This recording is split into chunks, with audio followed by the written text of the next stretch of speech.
नमस्कार मित्रों, मैं फूलचंद जजड़िया अपने YouTube चैनल कानूनी नज़रिया पर आपका हार्दिक स्वागत करता हूं। आज एक छोटे से टॉपिक पर बात करते हैं और टॉपिक है पैतृक संपत्ति। पैतृक संपत्ति क्या होती है? जो पिता, दादा, परदादा यानी कि पूर्वजों से प्राप्त होती है वो पैतृक संपत्ति होती है।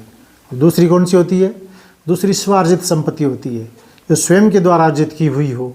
स्वयं जो अर्जित आदमी करता है उसको स्वार्जित संपत्ति कहते हैं। कैसे? जैसे मकान बनाया हो या सेल डीड से कोई प्रॉपर्टी खरीदी हो, खेत खरीदा हो, मकान दुकान कुछ भी खरीदा हो, या कोई वसीयत में या दान से किसी से प्राप्त हुई हो, तो ऐसी सभी प्रॉपर्टी स्वार्जित संपत्ति कहलाती है। और पिता, दादा, परदादा से जो प्राप्त होती है वो पैतृक संपत्ति है। तो पैतृक संपत्ति में जन्म से ही हिस्से का अधिकार पैदा हो जाता है।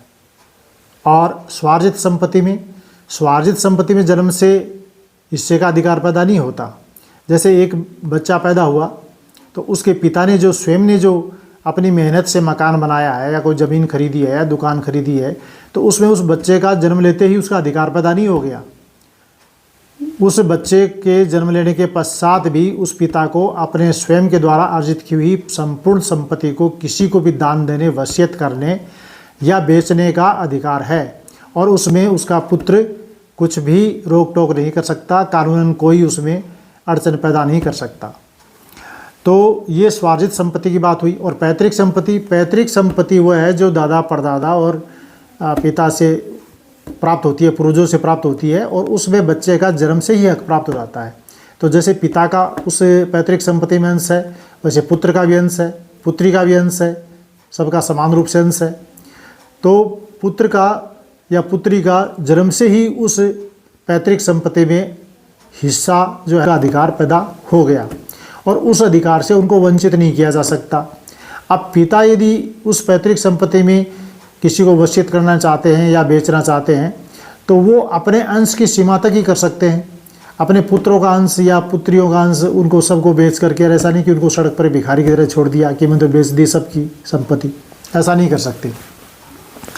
तो बच्चा बड़ा होने के बाद में या पुत्री, कोई भी दोनों में से पुत्र पुत्री कोई भी हो, बड़े होकर के अपना विभाजन का दावा भी कर सकते हैं, विभाजन करवा सकते हैं, अपना हक मांग सकते हैं। पैतृक संपत्ति में उनका जन्म से ही हक है, इसलिए उनका हक है तो वो हक को ले भी सकते हैं। लेकिन स्वार्जित संपत्ति है, सेल्फ एक्वायर्ड जो पिता की प्रॉपर्टी है, उसमें पिता के जीवन काल में उनको कोई हक नहीं कि वो उसको प्राप्त करने के लिए हिस्से की मांग करे, बंटवारे की मांग करे, ऐसा नहीं है। और जैसे अखबारों में पढ़ते हैं कि बच्चा कहना नहीं मान रहा, इसलिए मैं मेरी संपत्ति से उसको बेदखल करता हूँ। तो बेदखली का जो ये इस तरह की जो बात है वो भी केवल सेल्फ एक्वायर्ड प्रॉपर्टी यानी कि स्वयं के द्वारा अर्जित की हुई संपत्ति से ही पिता अपने पुत्र को बेदखल कर सकता है, घर से निकाल सकता है। लेकिन पूर्वजों से कोई संपत्ति प्राप्त हुई है तो उसे बेदखल कैसे कर सकता है? कोई नहीं कर सकता। जो पूर्वजों से संपत्ति प्राप्त है, पैतृक संपत्ति है, उसमें तो जन्म से हक है, इसलिए जन्म से हक है तो वो अपने हक की मांग कर सकता है और उसके हक को कोई छेड़खानी नहीं कर सकता। जब तक कि कोई वो नाबालिग बच्चा और परिवार की संयुक्त परिवार में कोई विशेष रूप से ऐसी कोई आवश्यकता आन पड़ी हो, तब तक उसका बेचान नहीं कर सकते। तो ये पैतृक संपत्ति और स्वार्जित संपत्ति में अंतर की बात है। एक में जन्म से हक पैदा होता है, एक में जन्म से हक पैदा नहीं होता। एक में पिता की मृत्यु के पश्चात ही कोई संपत्ति बची है तो उसमें उत्तराधिकार के रूप में वो संपत्ति हमें प्राप्त होती है, और दूसरी में जन्म से ही हमें हिस्सा मिल जाता है। तो जन्म से जो जिसमें हिस्सा पैदा होता है, हक है, वो है पैतृक संपत्ति। तो ये पैतृक संपत्ति का मैंने कंसेप्ट आपको क्लियर किया। पुत्र पुत्री में कोई अंतर नहीं है, दोनों को समान रूप से हिस्सा मिलता है। आशा करता हूँ पैतृक संपत्ति की इस बात को आप समझे होंगे। बहुत बहुत धन्यवाद। चैनल पसंद आया हो तो इसे सब्सक्राइब कीजिए, और ये वीडियो पसंद आया हो तो इसे लाइक कीजिए, शेयर कीजिए। Thank you. राधे राधे।